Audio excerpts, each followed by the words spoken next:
Ako po ay tumatayo ngayon para sa isang usaping pampersonal at pangkalahatang pribilehyo. Ginoong Pangulo, ang gulo-gulo na po natin.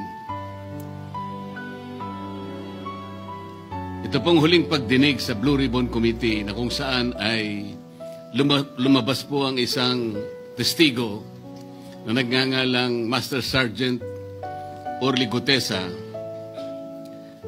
Ako po ay nabansagan na kulang po sa kortesiya. Para sa akin po ay hindi po tama na nagpapasaringan po tayo ng ganun. Iisa po ang ating layunin.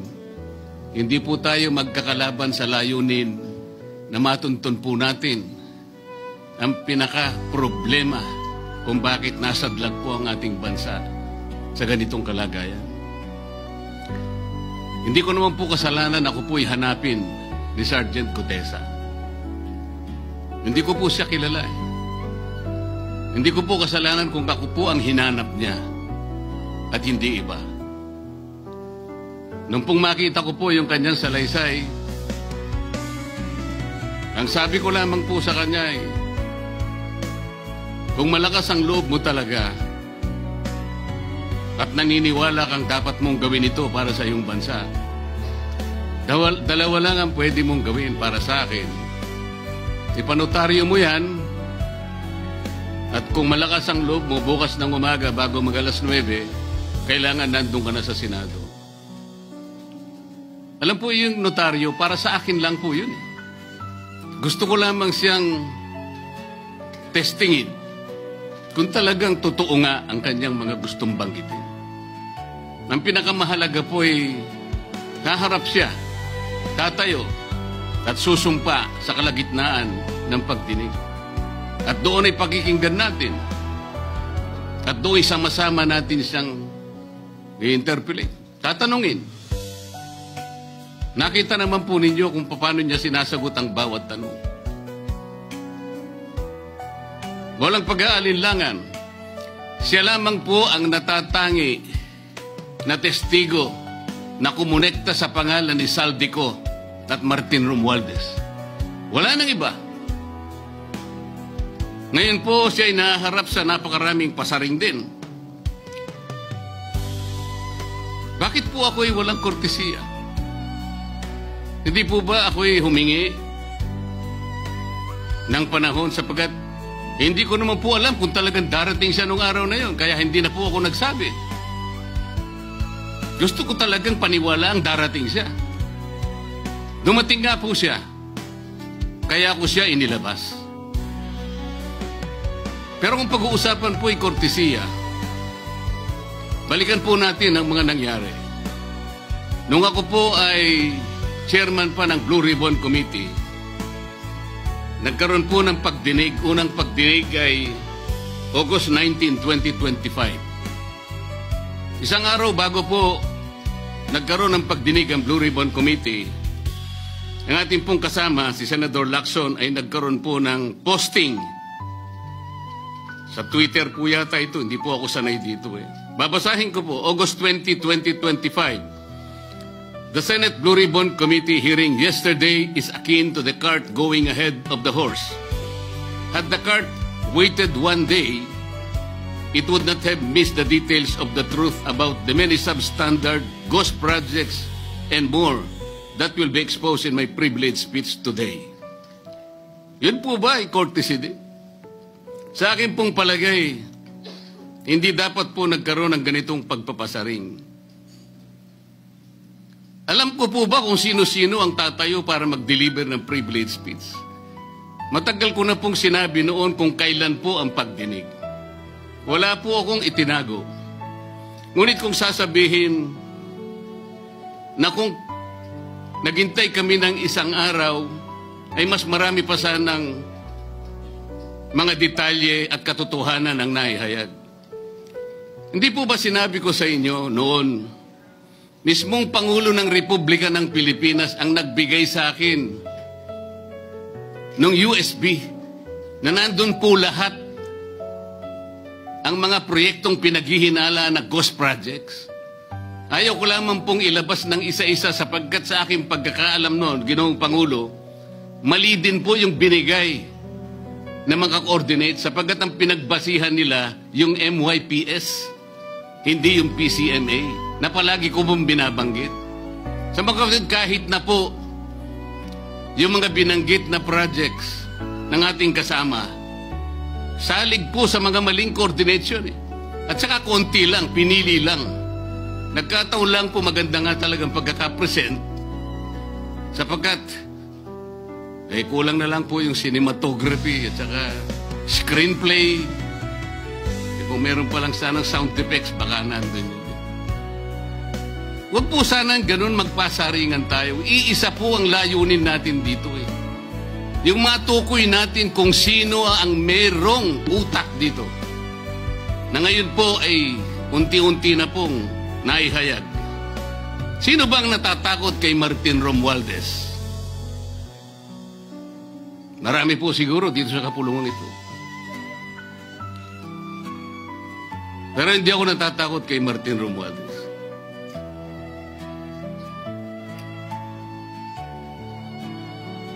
Ngayon po, kino-question po yung notarization ng statement ni Gutesa. Dahil yung babae po, yung abogadong babae, nag-notarize, tinalikuran po niya ang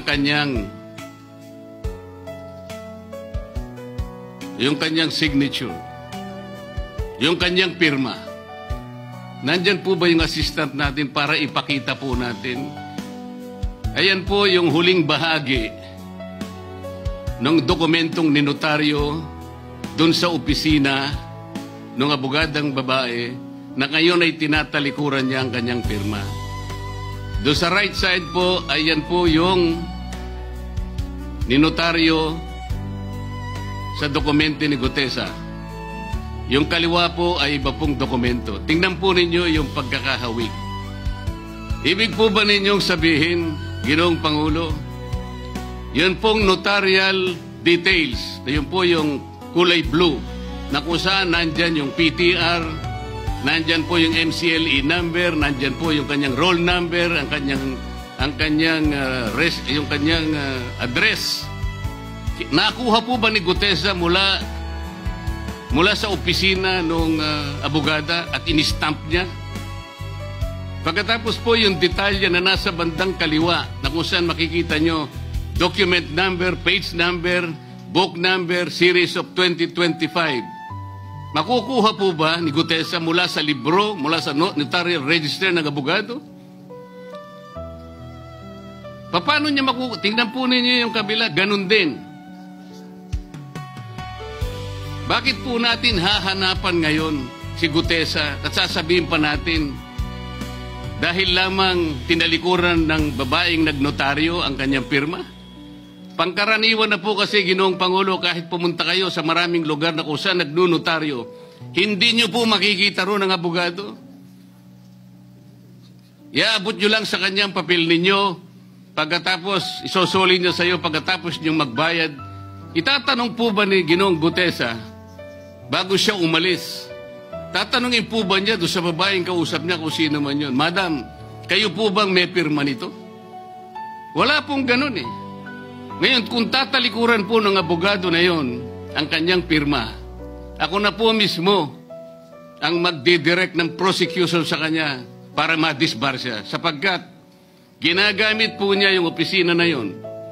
Pakita po ba natin, pwede po natin ipakita yung opisina, yung kanya, ayan po yung kanyang lugar. Ang opisina po niya ay sa Ermita, ngunit yan po ay ginagamit niyang address. Ayan po makikita ninyo. Notary Public 24/7. Ibig nyo sabihin, nandyan at hindi na natutulog yung abogado na yan. Sigurado meron isang tao dyan na pumipirma. At ginagaya na lamang nung kanyang staff o secretary yung pirma niya. Ganyan po palagi. Kalakaran, ngunit hindi tama. Sapagkat sa batas po ng notaryo, kailangan nakaharap po yung magnunotaryo sa nagpapanotaryo. Bakit po niya ngayon sinabi na hindi niya pirma yon? Marang hindi niya pirma, ngunit hinayaan niya kung sino man ang taong yon. na ipirma yung dokumento. Kagaya po ng nasabi ko, naging academic na po yung notaryo sapagkat ang tao ay tumayo sa ating kapulungan. Binasa niya yung kanyang statement. Yung mga bayarang media nga po, sinasabi pa kino-quotes ko pa Bakit ko po siya sinabihan na dahan-dahan siya? Dahil po nung panahon na binabasa niya na yung kanyang statement, sinusundan po namin yung kanyang binabasa. Binigyan ko po ng kopya ang chairman ng Blue Ribbon Committee. Binigyan ko ng kopya ang ating Senate President at yung aking katabi si Senator Gatchalian dahil 4 lamang pong original ang meron kami. Yung binabasa pala niya ay Xerox copy kaya may naputol sa baba. Gusto ko lamang pong ma-record ng totohanan dahil doon sa umpisa po niya, merong isang linya po siyang nalaktawan. Alam po ito ng mga kasama natin na sinusundan po habang binabasa namin. Doon sa pangalawa po, 2 linya naman po ang nalaktawan niya. Kaya gusto ko lamang pong maging maayos ang pagre-record ng kanyang statement. Ano po sabi ng mga bayarang media, hindi ko naman po nila lahat. Kaya ako po hindi nagpapa-interview sa kanila. Alam ko po ang karakter ng ating media ngayon. Nakakaawa na po ang kalagayan. Binanggit na po ng dating Senate President ang nangyari do sa statement ni Diskaya. Siya ang kauna-unahang nagbigay ng statement na kung saan binanggit ang 17 congressmen. Ngunit nakakapagtaka. Hindi na po natin tinutuntun yung 17 na yun. Kagaya na nga sinabi ng Senate President, napupunta na, natutuon na yung pagtuntun sa mga kasama natin dito. Bakit po? Natatakot ba tayo kay Martin Romualdez? Siguro po, yung iba sa inyo natatakot. Ginoong Pangulo, naghalo na po ang balat sa tinalupan. Bakit po? Ngayon ko lamang po nakita sa pagdinig ng Blue Ribbon Committee. Nandun po yung Justice Secretary. Hindi pa po natin natatapos na pagtatanungin yung respondent, yung resource person, na tayo po ang merong legal and physical custody. Hindi ko maintindihan kung bakit dadalhin niya sa kanyang opisina at pagbalik niya, meron na siyang supplemental affidavit. Ano po ba itong nangyayari sa atin? Meron na ba tayong alituntunin? Meron na ba tayong agreement sa pagitan ng DOJ at ang ang pag-imbestigang ginagawa natin sa Blue Ribbon Committee? Hindi ko na po maintindihan kung ang Blue Ribbon Committee is the investigative arm of the Department of Justice. Ang sabi ko po nung nasa ikalimang pagdinig pa lang tayo, sapagkat nakikita ko na po ito, kaya po naghangad pa ako sa ating chairman no na sana'y paraanin niya ako, meron lang akong gustong isang guni muna at pag-usapan sana muna. Hindi naman po ako nabigyan ng pagkakataon kaya nagkaroon pa po ng konting sagutan doon. Ito po yung gusto ko sanang ayusin muna, pag-usapan muna natin. Lalong-lalo na po ang kaugnayan natin sa bagong tatag na ICI, Independent Commission on Infrastructure. Ano po bang ugnayan natin dito? Hindi po ba tayo mag-uusap muna? Hindi ba tayo gagawa ng regulasyon muna? Meron po tayong mga doktrinang isinasaalang-alang. Nasaan na po ang institutional boundaries? Nasaan na po ang separation of powers? Nasaan na po ang system of checks and balances? Di ba natin isasaalang-alang ito? Dadalawang tao lamang po ba ang mamamagitan sa pagitan ng mga institusyon na ito? At mawawala na po kami sa picture? Are we supposed to be kept in the dark, Mr. President? Yung po, kung mo ba sinabi ng ICI na isa sa kanilang mga poder, kapag ka nag-request po sila, makakakuha sila ng impormasyon sa House of Representatives, sa Senate, sa Korte, sa Sandigang Bayan, at kahit sinong otoridad. Ibig ba sabihin wala na tayong opsyon na tumanggi? Kailangan po natin pag-usapan muna yon.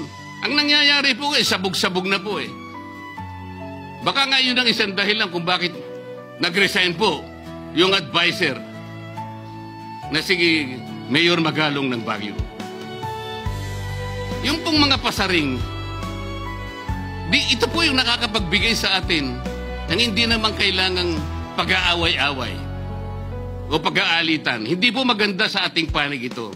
Tingnan lamang po natin yung interview sa DCMM ng ating kasamahan, chairman ng Blue Ribbon Committee, na ang mga host ay si Victoria Tulad at si Christian Yosores noong September 28, 2025.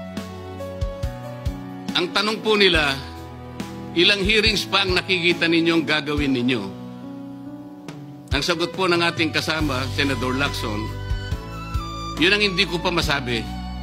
Dahil kung may bagong lumalabas na mga testigo at masustansya yung sasabihin, meron pang mga kakulangan na dapat na mapunuan, magtawag tayo ng pagdinig. Tama naman po yun.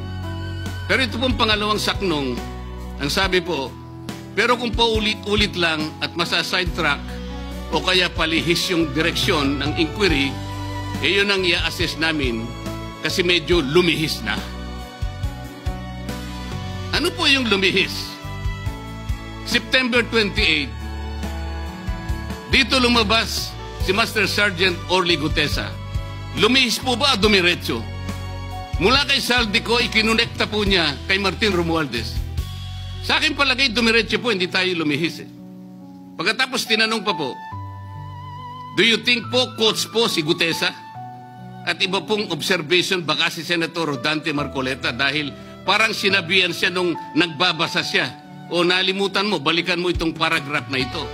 Naipaliwanag ko na po kung bakit ko lamang sa sinansala at sinabi kong balikan mo sapagkat meron nga po siyang nalalaktawan base po sa sinusundan namin na binabasa niya na dokumento. Ang sagot po ni Senador Lacson, medyo natawa pa nga siya, kayo nang humusga sa lahat ng yan, tayo nag-viral na. Siguro, ang sasabihin ko na lang, yung hula nyo, yun ang hula ko. O hula ko, hula nyo. Parang, your guess is as good as mine. Hindi po maganda yung inference. Parang ang lumilitaw, kinots ko Bilang isang abogado, magmula po nung ako'y maging abogado, inisip, hindi ko po ginawa yung mga bagay na ito. Kumisal nga ako Hindi na abogado, sila pa yung nagsasabi. Katulad po ni Saldico. Ang sabi ko lang naman po matunog na yung pangalan niya. Napakaraming sources na nagsasabi, kumukonekta kay Saldico, pwede ba natin siyang imbitahin? Ang sabi po, hindi na raw siya imbitahin because of interparliamentary courtesy.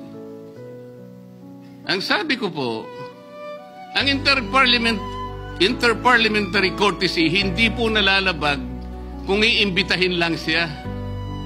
Halimbawa, invitation letter lang. Nagawa ko po yun kay Congressman Toby Chanco. Voluntaryo po yun Kung darating siya, salamat. Kung hindi siya darating, okay lang. Ngunit, ang pinag-uusapan natin ay problemang kasangkot na po ang kinabukasan ng ating bansa. Sasabihin ba natin interparliamentary courtesy? Nakikinig po ang buong bayan. Tatakpan po ba natin ng dahil sa interparliamentary courtesy? Nakasulat po ba sa bato yun? Absolute po ba yun? Yun po yung aking ikinasasama ng loob Hindi po tayo dapat mag-away-away. Iisa po ang ating layunin. Ang ating bansa ang pinaka-importante sa ating lahat. Bakit po kinakailangang ilihis natin? Bakit po tayo gagawa ng paraan para pagtakpan po natin ang hindi dapat pagtakpan? Ginoong Pangulo, ngayon po'y masasabi ko, si Master Sergeant Orly Gutesa ay mas credible pa po kaysa sa marami sa atin dito sa kapulungan ito.